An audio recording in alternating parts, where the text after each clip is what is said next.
Amigos, ¿cómo están ustedes? Son las 11 de la noche y esto es Estrategia de Negocios aquí por Telefórmula. Ya sabe usted, Grupo Radio Fórmula, aquí estamos con ustedes todos los domingos y por supuesto este no es la excepción, desde el piso de remates de la Bolsa Mexicana de Valores transmitiendo para ustedes. Estamos grabando, la verdad, hoy jueves, que amanecimos no con el bloque 1, como me decía nuestro productor, sino en bloque como de témpano, de hielo, ¿verdad? Todos en bloques con tenazas por el frío terrible que hizo el jueves pasado, si no mal recuerdo usted. Fue terrible, ¿no? Entonces usted a lo mejor ya está en casa con mejor clima, ojalá en domingo, pero fue terrible este jueves el clima.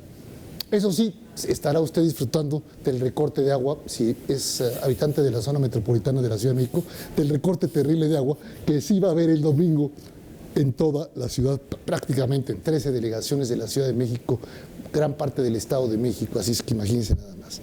Vamos a comenzar con la bolsa. Fue una semana también ardua en información, en noticias.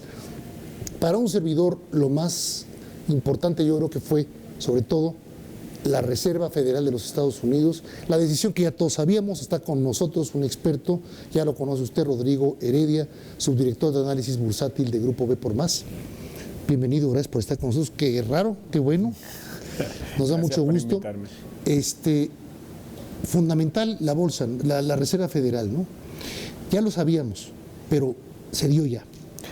Sí, digamos, lo que se sabía, lo que se esperaba era que la Reserva Federal no moviera las tasas. O sea, todas las estimaciones y las probabilidades apuntaban a que no hubiera ningún movimiento en tasas. Recordamos que la reunión pasada, que fue la de diciembre 15 y 16, en esa se incrementó la tasa de referencia en Estados Unidos en 0.25% o 25 puntos porcentuales. Acá no se esperaba ningún movimiento, sin embargo era importante por cómo empezamos. Refrendarlo, ¿no? Saber el refrendo.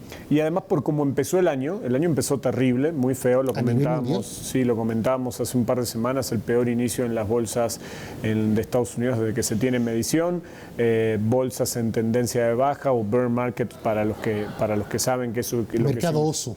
Mercado oso, mercado a la baja, sí, a la baja. Europa, en Japón, en Estados Unidos, en China. Brasil en recesión, Rusia muy golpeado en el rublo por la dependencia que tiene con el petróleo. El precio del petróleo llegó a tocar.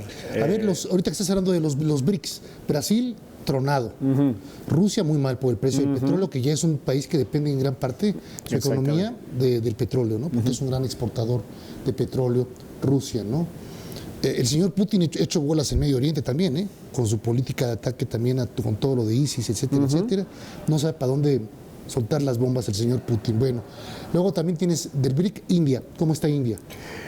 India no está tan mal, digamos, no es una economía brillante, tiene ciertas particularidades, es un poco difícil para entender para nosotros el tema de la India, primero porque somos occidentales, por algunas costumbres, tienen algunos fenómenos meteorológicos que lo que hacen es que golpean muy, muy fuerte. ¿El monzón? Eso es el monzón. No, 6 meses al año, pura lluvia, y no para de llover 6 meses.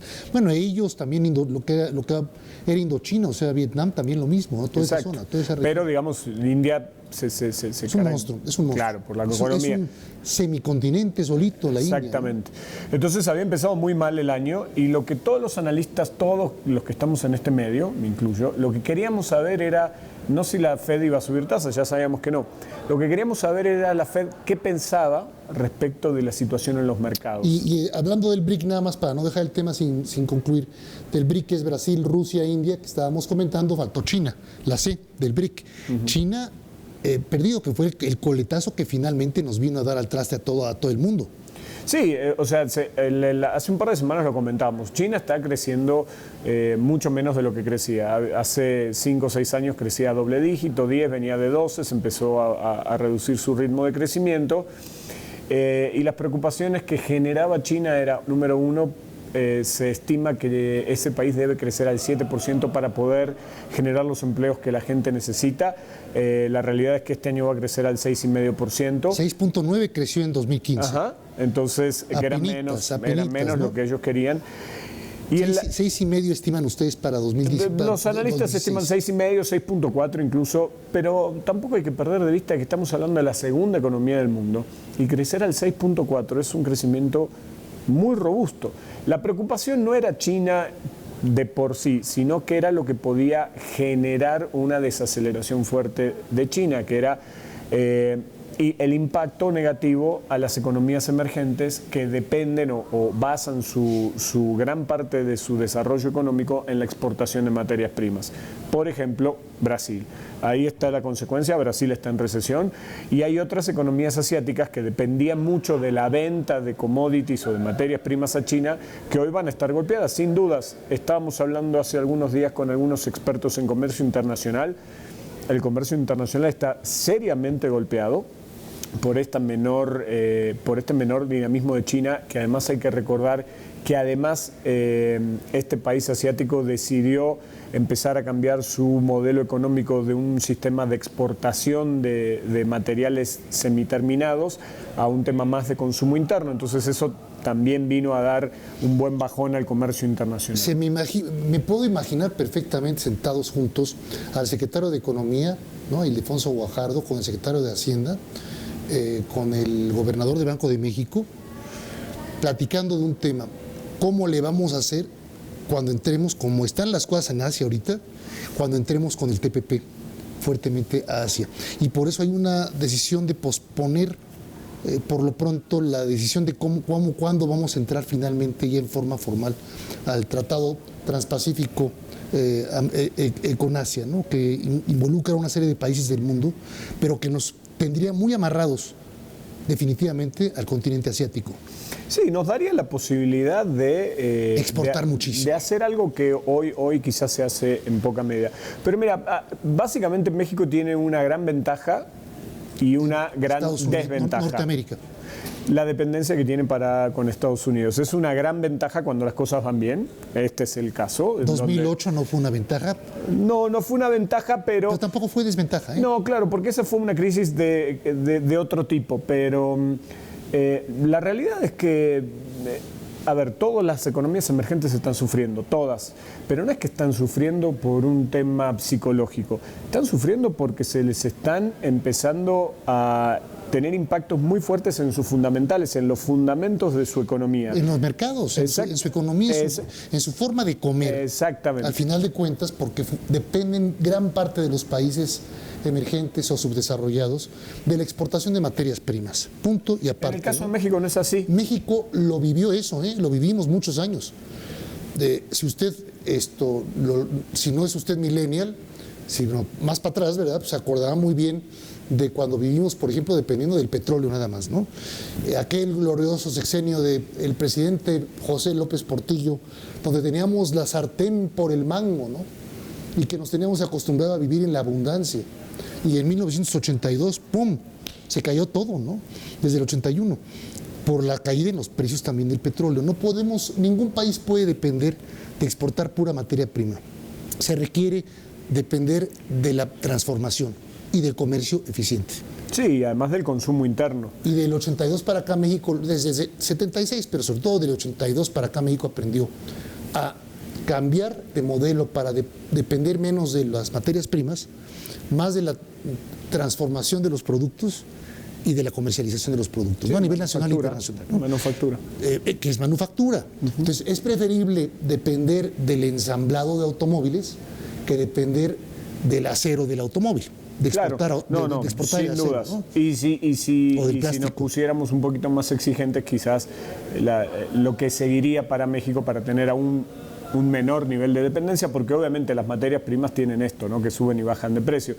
Las manufacturas obviamente tienen un valor agregado, pero el tema, como vos decías, ¿no?, en el 2008 Estados Unidos deja de consumir lo que en México se produce y ahí viene un impacto importante. Entonces, creo que México debería empezar a caminar por un sendero en donde la gran parte de la economía mexicana se basa en el consumo interno. Eso es lo que hace es... Eso, vaya, qué bueno que ahora lo dijiste tú, no yo, ¿verdad? O sea, que alguien por fin me rebota la pelota de tenis, ¿verdad?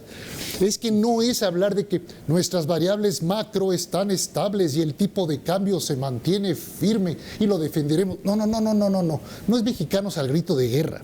Es decir, necesitamos, por supuesto, seguir transformando la economía interna, que se genere más para nosotros poder también expandir mejor, crecer mejor la economía de todos y cada uno de los mexicanos, que todo el mundo gane más salario, podamos consumir más, que tengamos más en los bolsillos y entonces circule más la economía.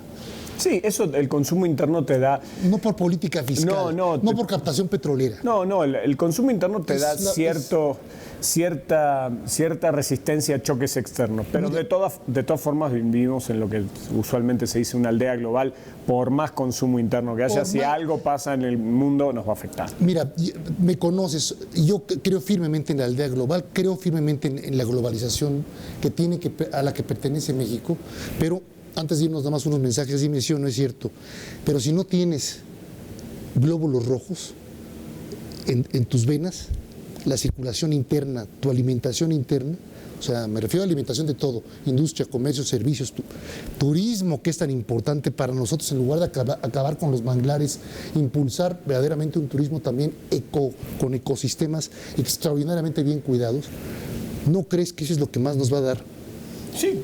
Para que México sea un organismo fuerte, robusto en todas sus unidades. Es que son las variables bajo el control. Uno puede tener algunas variables donde tiene algo de control, que es esto. Las que están fuera de control es lo que sucede afuera de México, en el mundo. O sea, ningún país puede controlar qué es lo que sucede en el resto del mundo. Pero como vos bien decís, lo que yo puedo controlar, lo que México sí puede tener más influencia, es tener un mercado interno mucho más robusto. Y si se vuelve loco el señor ese de Venezuela o aquel señor de Irán, podemos, si tenemos control interno, hacerle más fácil frente a esas locuras que si dependemos de estar exportando. Totalmente. A estos señores. Mensajes y regresamos con ustedes.